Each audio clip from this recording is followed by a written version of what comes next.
Now moving on to practice set 2.1, 12.1.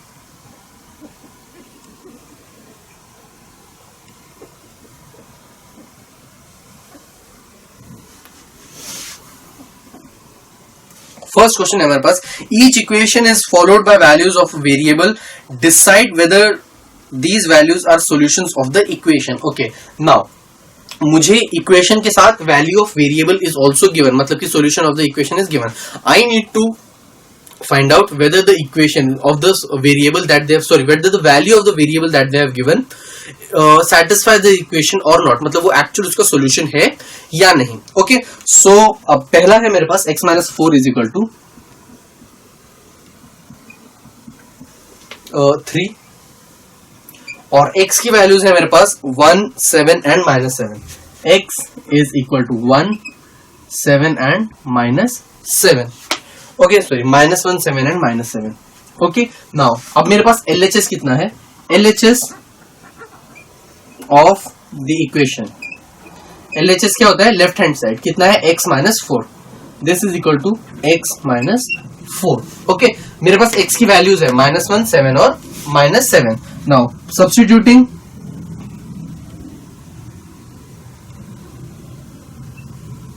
अब this is method 1 basically. Okay, method 1 जिसके अंदर मैं उन वैल्यूज को चेक करूंगा. Okay, substituting x is equal to -1. अगर मैं यहां पर -1 पुट करूं तो इक्वेशन में क्या हो जाएगा? So equation will become -1 -4 which is equal to -5. -1 -4 कितना होता है? -5, which is not equal to RHS. क्यों? RHS मेरा कितना आ रहा है? 3. सो क्या वो RHS के इक्वल है? नहीं. सो इसका मतलब कि x is equal to -1 is not the solution of the equation. Okay, अगला चेक करते हैं, x इज इक्वल टू 7. तो मेरे पास क्या है LHS में? LHS is equal to x minus 4. Now substituting x is equal to 7,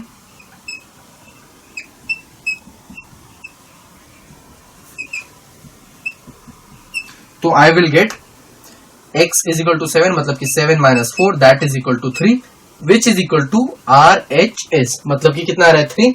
तो इसकी वैल्यू आ रही है RHS, मतलब कि x is equal to 7 is the solution of the equation. तो मतलब कि x इज इक्वल टू 7 तो आ गया मेरा solution of the equation. x is equal to -7 पे अगर मैं चेक करूं तो कुछ नहीं होगा, सिर्फ इसके अंदर ये -7 -4 हो जाएगा. Okay, substituting x is equal to -7, equation will become -7 -4 which is equal to -7 -4 is equal to -11. -11 आ जाएगी मेरी value. Okay, so again -11 is not equal to RHS, is not equal to RHS. तो इससे मैं क्लियरली बोल सकता हूं कि x is equal to 7 is the solution of the equation. अब ये वो तरीका था जिसके अंदर मैंने सारे तीनों वेरिएबल्स को चेक किया. Okay, now I can also do one thing which is direct solving this equation. Can I do this? Yes. So method 2. So जो भी मेथड आपको इजी लगे you can go for it. x minus 4 is equal to 3, ये given है. x minus 4 is equal to 3. ये -4 है, इसको मैं यहां ले जा सकता हूं क्योंकि मैंने कहा है कॉन्स्टेंट्स को हम हमेशा RHS में लेके जाते हैं. तो ये हो जाएगा x is equal to 3 plus 4. तो x की वैल्यू कितनी आ रही है? 7. So x is equal to 7 is the equation of the solution of the given equation. तो मतलब है कि x इज इक्वल टू 7 जो है वो होगा मेरा राइट आंसर. ओके, तो इसमें so depending on marks whichever you and plus the ease of the equation or the method, you can choose whichever method you want to use to solve this particular question. Next है मेरे पास 9m is equal to 81. Okay, अब 9m is equal to 81 मुझे given है. I can directly, मुझे m की values भी given है 3, 9 and -3. m is equal to 3, 9 and -3. Now you can use any of the methods. I am going to use the second method जिसके अंदर मैं क्या करूंगा? सबसे पहले dividing whole equation by 9. क्यों? क्योंकि ये 9 given है. ओके, अब ये 9 है, इसका मतलब है कि मुझे सिर्फ m चाहिए, लेकिन तो m के साथ 9 को अगर मुझे एलिमिनेट करना है तो मैं दोनों तरफ 9 से डिवाइड कर दूंगा. So dividing whole equation by 9. तो मुझे क्या मिलेगा? 9m divided by 9 is equal to 81 divided by 9. 9 9 हो गया कैंसिल, ये हो जाएगा 9। तो m की वैल्यू आ रही है मेरे पास 9। सो इसका मतलब इनमें से कौन सा होने वाला है मेरे पास सोल्यूशन ऑफ द इक्वेशन, मतलब कि m is equal to 9 is going to be the solution of my equation. अब अगर आपको दूसरे तरीके से चेक करना है तो आप दूसरा मेथड भी यूज कर सकते हो, ओके, जिसके अंदर हम लोग m के अंदर अलग अलग वैल्यूज को पुट करेंगे। ओके, अगेन हम ले लेंगे LHS is equal to 9 times of m। LHS क्या होगा मेरे पास, LHS is equal to 9 times of m। अब substituting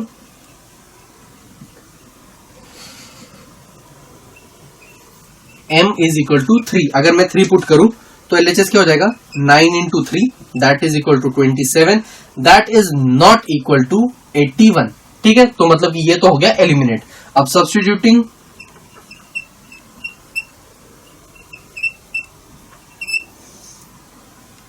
m is equal to 9, अगर तो हम 9 पुट करेंगे तो LHS क्या हो जाएगा मेरे पास, LHS is equal to 9 times of m that is equal to 9 into 9, 9 9 से कितना हो जाएगा, that is equal to 81, that is equal to RHS। Therefore I can say that this x is equal to m is equal to 9 is the solution of the equation. अब third के अंदर मैं सिर्फ यहां पर -3 पुट करूंगा, substituting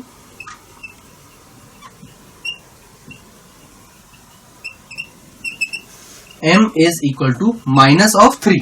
अब -3 put करेंगे तो LHS क्या हो जाएगा, LHS will be equal to 9 times of m that is equal to 9 times of -3 which is equal to 9 into -3 is minus of 27, that is not equal to RHS। इसका मतलब हुआ कि m is equal to -3 is also not one of the solutions of this equation। okay, अब इस type में हमेशा आप एक चीज याद रखिए कि लीनियर इक्वेशन में एक ही सॉल्यूशन निकलता है। So once you have found out what the solution is, you even need not check, आप सिर्फ शो करने के लिए दिखा सकते हो that is not going to be the solution, but you will never get 2 solutions for one equation. Okay, तो इस चीज का हमें हमेशा ख्याल रखना पड़ता है कि you can just use this thing as to solve your questions easily, कि अगर फर्स्ट टर्म ही आपकी आ गई वैल्यू ऑफ द सॉल्यूशन तो आपको ऑब्वियस सी बात है कि बाकी दोनों नहीं आने वाली है आपकी जो solution of the equation. Okay, so जो भी टर्म्स वो देते हैं आपको डायरेक्टली चेक करना पड़ता है उनमें से कौन सा जो है आपकी आएगी सॉल्यूशन ऑफ द इक्वेशन। अगर आपको डायरेक्टली पता करना है कि कौन सा है तीनों में से, you can directly use the second method जो मैंने दिखाया था, डायरेक्टली उससे हमें अपनी जो सॉल्यूशन है उसकी वैल्यू आ जाएगी। उसके बाद आप सिर्फ शो करने के लिए तीनों वैल्यूज को चेक कर सकते हो depending on the timing and the plus the marks of the question that you have. Let's move on to question number 2, solve the following equations. Okay, this is question number 2। अब beginning के जो 3-4 question है they are very easy ones, so we are directly going to start from 6th question. अगर मैं direct 6th question पे जाऊं, so it's quite different one from the ones that we have already solved. The question is y by 7 plus y minus 4 plus 3, y minus 4 divided by 3, sorry, y minus 4 by 3 is equal to 2। This is the equation. Now keep one thing in mind कि हमने क्या देखा था, अगर individual कोई एक term किसी एक नंबर से मल्टीप्लाइड है तो हम उस नंबर से पूरी इक्वेशन को मल्टीप्लाई कर देते हैं। फॉर एग्जांपल, अगर ये 3 नहीं होता, सिर्फ y by 7 होता, so I would have multiplied the whole equation by 7 ताकि ये 7 कैंसिल आउट हो जाता।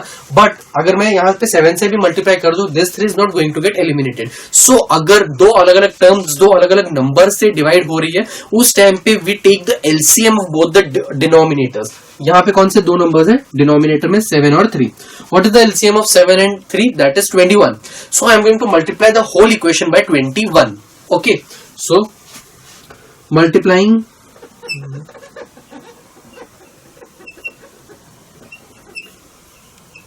the whole equation by 21, तो मुझे क्या मिलेगा, 21 इंटू क्या है ये y by 7 plus y minus 4 by 3 and this is equal to 2 into 21, क्योंकि मुझे दोनों तरफ मल्टीप्लाई करना है। अब ब्रैकेट ओपन करते हैं तो ये हो जाएगा 21 into y by 7 plus 21 into y minus 4 divided by 3 and this is equal to 21 into 2 is 42।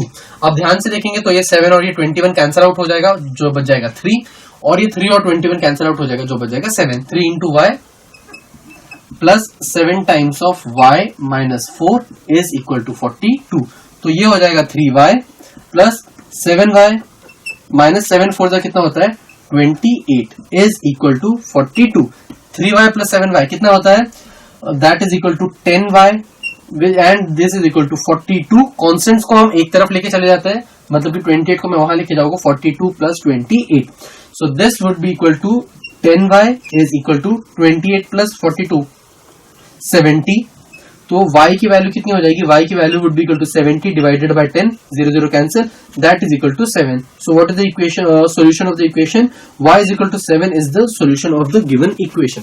सो हमें मेन चीज इसमें क्या थी कि अगर दो टर्म्स दो अलग अलग नंबर से डिवाइड हो रहे हो, in such type of questions we take the LCM of the denominators. जैसे यहाँ पे हमने किया 7 और 3 का एलसीएम कितना आया 21, और उससे मैं फिर पूरी इक्वेशन को मल्टीप्लाई करूंगा। Okay, let's see, let's go to for another question, that is question number 7। okay, question number 7 है मेरे पास, 13x minus 5 is equal to 3/2। 13x minus 5 is equal to 3/2। Okay, अब यहां पर एक ही टर्म के डिनोमिनेटर में कोई टर्म है, एक ही टर्म के डिनोमिनेटर में 2 है, तो मैं क्या करूंगा 2 से पूरी इक्वेशन को मल्टीप्लाई करूंगा। So multiplying whole equation by 2, तो मुझे क्या मिल जाएगा 2 into 13x minus 5 is equal to 2 into 3/2। ये 2 2 हो गया कैंसिल, तो अगर मैं इसको ओपन करूं तो 2 इंटू 13x मतलब कि 26x माइनस 5 इंटू 2 मतलब कि 10 इज इक्वल टू 3। कॉन्स्टेंट्स हम एक तरफ लेके जाते हैं, तो इस 10 को मैं यहां लेके जाऊंगा, so I will get 26x is equal to 3 plus 10 मतलब कि 26x is equal to 13। तो 26x is equal to 13, तो x की वैल्यू कितनी हो जाएगी 26 इसके डिनोमिनेटर में आ जाएगा, x will be equal to 13 divided by 26, that is equal to 1/2। तो x की वैल्यू आ रही है 1/2 which is the solution of the required equation। Okay, अब चलते हैं अगली इक्वेशन की, अगले क्वेश्चन की तरफ। नेक्स्ट में हमसे पूछा गया है, next question is question number 8 की तरफ चलते हैं हम लोग, that is a quite lengthy one. इसमें है 3 times of y plus 8, 3 times of y plus 8 is equal to 10 times of y minus 4, 10 times of y minus 4 plus 8। Okay, ये है मेरा पूरा क्वेश्चन। अब मैं क्या करूंगा, सबसे पहले ब्रैकेट्स को ओपन कर देते हैं। हमारा एक ही अल्टीमेट गोल होता है क्या, सारे वेरिएबल्स को एक तरफ लेके आना, मतलब y की सारी टर्म्स को मैं एलएचएस में लेके आऊंगा और कांस्टेंट्स को सबको मैं आरएचएस में लेके जाऊंगा। तो ये हो जाएगा 3y प्लस 3 इंटू 8 कितना हुआ 24 इज इक्वल टू, ये हो जाएगा 10y minus 10 into 4 is minus 40 plus 8। ठीक है, अब ये 10y यहां पे आ जाएगा, ओके, क्योंकि y की सारी टर्म्स एक तरफ और कांस्टेंट 24 है, तो ये चला जाएगा उस तरफ।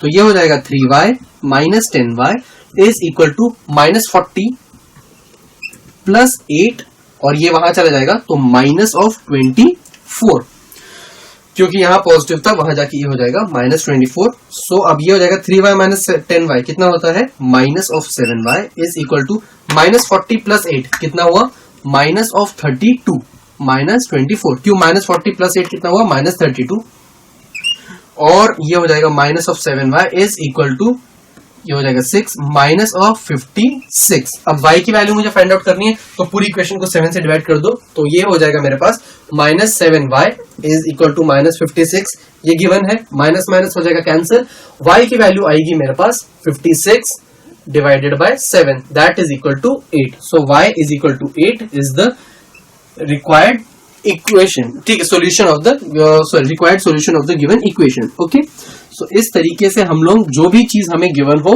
उसको इजीली फाइंड आउट कर सकते हैं। सिर्फ ब्रैकेट्स को अगर हो तो उनका ध्यान देना पड़ता है, और अल्टीमेट गोल हमारा होता है सब कुछ जितने भी वेरिएबल्स है उसको लेफ्ट हैंड साइड में लेके आना और कॉन्स्टेंट्स को राइट हैंड साइड पे लेके जाना। Okay, moving on to question number 9। So question number 9 है मेरे पास,